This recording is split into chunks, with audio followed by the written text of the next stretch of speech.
ఎందుకంటే ఇదంతా కూడా మా భూమే. ఆ చుట్టూతో ఫెన్సింగ్ రాళ్ళు కనుక్కునేంత వరకు కూడా మా పొలమే. ఈ పొలాలన్నీ కూడా సాగులో పెట్టే దాంట్లో భాగంగా ఇచ్చేసాం.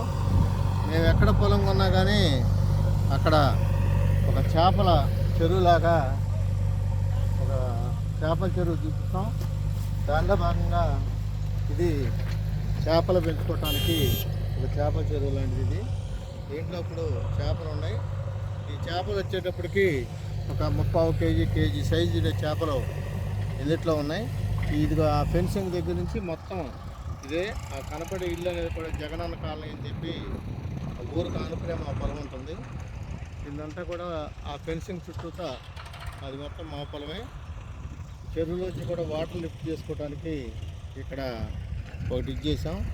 అది మీరు చూశారు కదా, అది అంతా జేసీపీతో మిషన్ వర్క్ చేపిస్తున్నాం.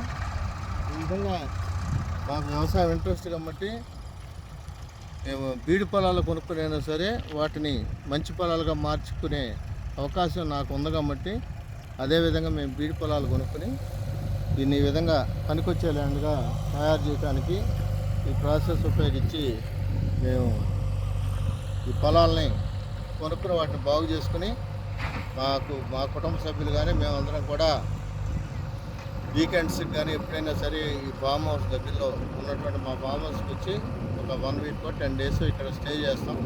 స్టే చేసి మేము పిల్లలందరూ కూడా ఆనందంగా ఆడుకోవటానికి అవకాశం ఉంటుంది కాబట్టి అన్ని రకాలుగా మేము తయారు చేసుకున్నామని చెప్పి కూడా మీ అందరికి కూడా ఇప్పుడు అదంతా మా పొలం. ఆ బొప్పాయి తిరిగే పొలం మొత్తం కూడా మాదే. 20 ఎకరాలు పెట్టింది.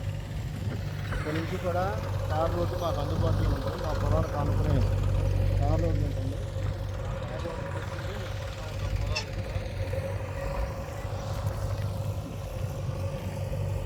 అదంటే జగనన్న కాలనీ పొలం అంతా మాది.